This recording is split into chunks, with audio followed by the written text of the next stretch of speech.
ठीक है, अब मैं चालू करता हूँ कि पहला जो चैप्टर पढ़ने वाले हैं, उसका नाम है निवास स्थान और रेसिडेंट। अब इनकम टैक्स में क्या रहता है, इनकम टैक्स वैसे तो हार्ड नहीं होता, लेकिन इसके नियम हार्ड होते हैं और पूरा का पूरा जो क्वेश्चन बनता है वो नियम से ही बनता है, तो नियम को याद रखना पड़ता है। तो अब इसके नियम को देख लेते हैं पहले। देखो भाई, इसमें लगभग ये 3 चीज़ें निकालनी पड़ती है। एक व्यक्ति साधारण निवासी होगा या असाधारण निवासी होगा या अनिवासी होगा, ऑर्डिनरी रेसिडेंट होगा, नॉन ऑर्डिनरी रेसिडेंट होगा या नॉन रेसिडेंट होगा। तो इसको इसमें निकालने पड़ता है। और एक क्वेश्चन, इसमें टोटल 3 प्रकार के क्वेश्चन होते हैं, उसमें से एक क्वेश्चन जो रहता है वो इसी पे रहता है। इन तीनों में से एक को निकालना पड़ता है। और दूसरा क्वेश्चन, जब वो पैसा कमाता है तो उसको कहाँ कहाँ लिखते हैं, उसके लिए एक वीडियो और बनाऊंगा मैं, तब डालूंगा उसको। फिर एक क्वेश्चन दोनों को मिला के, अब जो पहला टाइप का पढ़ोगे और जो सेकंड टाइप का पढ़ोगे, दोनों को मिलाकर एक क्वेश्चन बनेगा। अब रेसिडेंट मतलब निवास स्थान होता क्या है? निवास स्थान होता है एक व्यक्ति साल भर में जितना भी आय कमाता है उसमें इनकम टैक्स देना रहता है, लेकिन सभी को नहीं देना पड़ता। क्यों? क्योंकि हो सकता है कि वो व्यक्ति उस कर निर्धारण वर्ष में या गत वर्ष में भारत के बाहर हो, और भारत के बाहर होने के कारण उसको हमें गणना करनी पड़ती है। उसमें 3 कैटेगरी है और इन तीनों कैटेगरी में हमको उसको निकाल के देखना पड़ता है, इनमें से वो क्या आएगा। रेसिडेंट मतलब केवल भारत का ही नहीं होता, भारत का निवासी नहीं, बल्कि अगर कोई विदेश नागरिक भी है और वो भारत आता है और यहाँ पर वो इनकम कमाता है तो उसे भी इनकम टैक्स देना पड़ता है। किस प्रकार से निकालेंगे उसको देखते हैं पहले इसी को। अब देखो भाई, दो बातें होती है। जो आधार शर्त है, बेसिक कंडीशन जो है, उसमें ध्यान रखना है कि वह गत वर्ष हमारा क्या चल रहा है, 2025, सॉरी 24-25। तो जो 24-25 जो चलेगा, अब जो 24-25 जो चलेगा उसमें ध्यान रखना कि जो गत वर्ष लिखा हुआ है, इसका मतलब जो 24-25 की वो बात करेगा, 1 अप्रैल 2024 से 31 मार्च 2025 तक। तो कम से कम ना उसे 182 दिन या 182 डेज भारत में रहना चाहिए। पहला आधार शर्त है ये।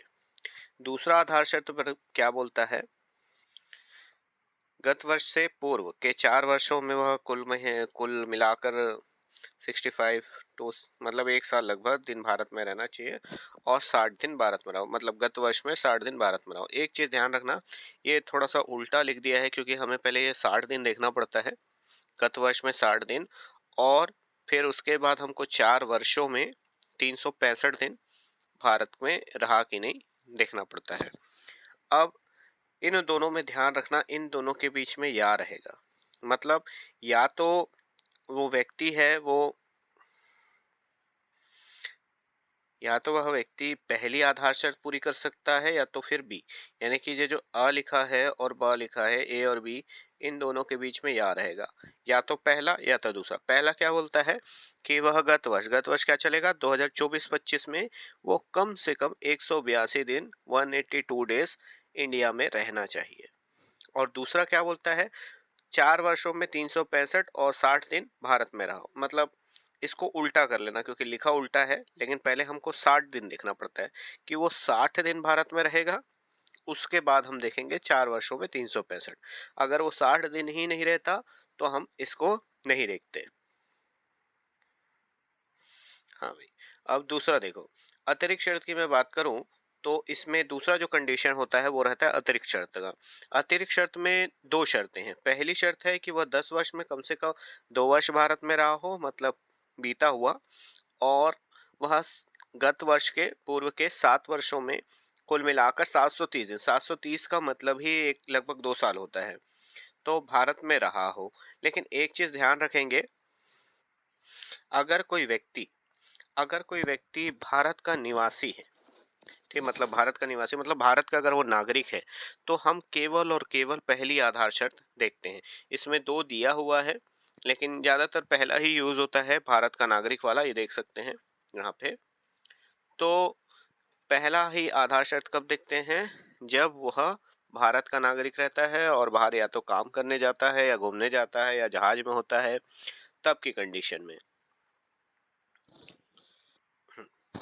ये जो अतिरिक्त शर्त है, ध्यान रखना, ये दोनों के दोनों ही पूरी करनी पड़ती है। जो एडिशनल कंडीशन है, ये दोनों की दोनों ही पूरी करनी ही पड़ती है। तो अब बात करते हैं इनका यूज कैसे है।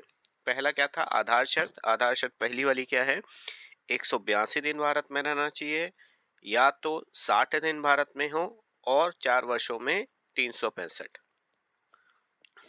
और अतिरिक्त शर्त क्या बोलती है, 10 वर्ष में 2 वर्ष और 7 वर्षों में 730 दिन। अब देख लेते हैं इसमें यूज क्या है।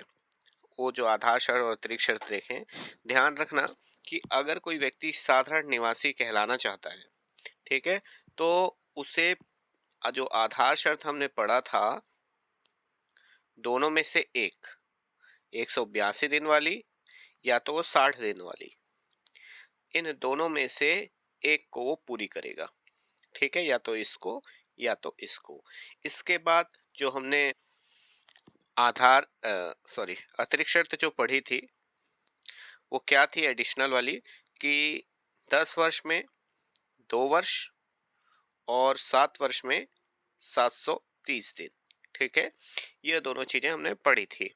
तो इन दोनों को पूरी करता है और आधार शर्त में एक शर्त को पूरी करता है, तो वह कहलाएगा साधारण निवासी, या इसको सिर्फ निवासी भी बोलते हैं, रेसिडेंट भी बोलते हैं इसे।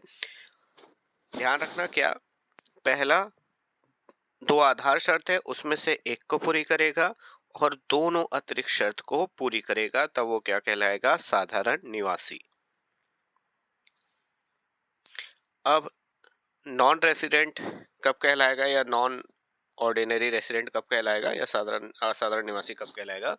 तो ये तब कहलाता है व्यक्ति जब दो आधार शर्त, पहली वाली क्या है, मैं बार बार इसीलिए लिख रहा हूं ताकि याद हो जाए। पहली आधार शर्त क्या है, 182 दिन, और दूसरी क्या है, 60 दिन, और इसी में एडिशनल क्या है, 4 वर्षों में 365। इन दोनों में से अगर एक को वो पूरी करता है।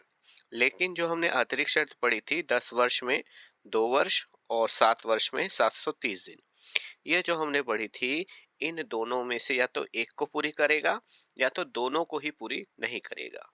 समझ गए। आधार शर्त पूरी करेगा, उसे असाधारण निवासी या नॉन ऑर्डिनरी रेसिडेंट बनना है, तो वो क्या करेगा, एक आधार शर्त पूरी करेगा, लेकिन दोनों अतिरिक्त शर्त या दोनों में से एक को वो पूरी करेगा, दूसरी को नहीं करेगा, तो वो सीधा सीधा असाधारण निवासी कहलाएगा। इसके बाद ये जो अनिवासी है, नॉन रेसिडेंट की जो कैटेगरी है लास्ट वाली, ये कब कहलाता है व्यक्ति, जब वो आधार शर्त को ही पूरी नहीं करता। अगर कोई व्यक्ति आधार शर्त को पूरी नहीं करता है, वो सीधा सीधा अनिवासी होगा। आपको अतिरिक्त शर्त देखने का जरूरत नहीं है, सिर्फ और सिर्फ आधार शर्त। पहले हम हमेशा और हमेशा आधार शर्त देखते हैं, उसके बाद ही हम अतिरिक्त शर्त देखते हैं। एक बार और देख लेते हैं क्या क्या थी आधार शर्त। देखो भाई, जो मैं आधार शर्त की बात कर रहा हूँ, वो क्या थी, पहली क्या करना चाहिए उसको, आधार शर्त क्या थी पहली, कि भाई वह गत वर्ष क्या चलेगा, 2024-25, 1 अप्रैल 2024 से 31 मार्च 2025। ठीक है, इसके बीच की बात करता हूँ। इसमें वो रहना चाहिए पहला वाले के हिसाब से 182 दिन। ठीक है, 182 डेज अगर वो भारत में रहता है, तो वो आधार शर्त पूरी करेगा। या अगर इसको पूरी नहीं करता, तो दूसरी वाली जो है, जो 24-25 में ही 60 दिन, और इसके साथ प्लस 4 वर्षों में, मतलब बीते हुए 4 वर्षों में 365 दिन भारत में से रहना चाहिए। लेकिन ध्यान रखना, आप जब 4 वर्ष पीछे जाएंगे, तो आपको 24-25 छोड़ना पड़ेगा। ठीक है, तो हम क्या लेंगे, तो हम ध्यान रखना, 4 वर्ष में बोलूंगा तो आपको 24-25 को छोड़ना पड़ेगा, इसको काटना पड़ेगा, और आपको जाना पड़ेगा 2023-24 में। फिर इसके बाद क्या आएगा, 2022-23, हमेशा ना उल्टा जाना, 2021-22 और 2020 और 22, 20 और 21, ये। ठीक है, इतनी चीजें ध्यान रखना कि आपको हमेशा उल्टा जाना, हमेशा लास्ट में इसको काट देना और फिर उल्टा जाना। इससे क्या होगा, गलती होने की संभावना नहीं रहेगी। अब बात कर लेते हैं जो एडिशनल था, अतिरिक्त शर्त जो है उसकी मैं बात करूं तो ध्यान रखना, बीते हुए 10 वर्ष, मतलब जो बीत चुका है 10 ईयर, उसमें से कम उसे 2 साल भारत में रहना चाहिए। ठीक है। और क्या था, 7 वर्ष, और 7 वर्ष में कितना, 730 दिन। ठीक है, 730 दिन उसे भारत में रहना चाहिए। अब 10 वर्ष आगे कैसे जाओगे, ध्यान रखना इन दोनों को ही पूरी करनी पड़ेगी ना, आधार शर्त एक, अतिरिक्त शर्त दोनों।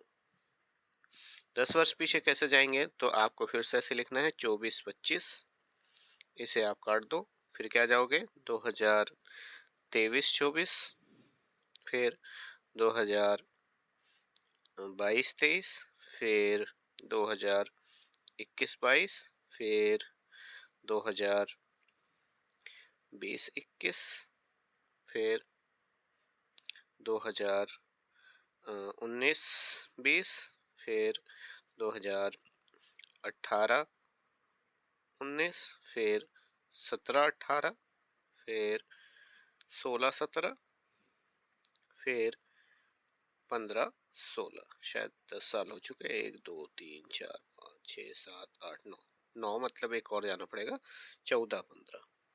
ठीक है, तो ऐसे करके आप 10 साल देखोगे। कैसे निकालना है वो क्वेश्चन की बात है, पहले ये इम्पोर्टेंट है, इसको समझना जरूरी है।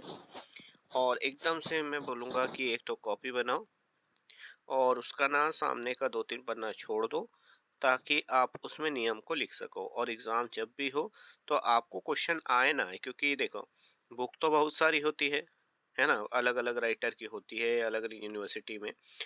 तो हम ध्यान रखना कि क्वेश्चन तो एक ही बुक से पढ़ेंगे, लेकिन जो नियम है वो हर बुक में काम आएंगे। ऐसा नहीं होगा कि दूसरे बुक में बदल जाएगा ये नियम सेम टू सेम रहेगा।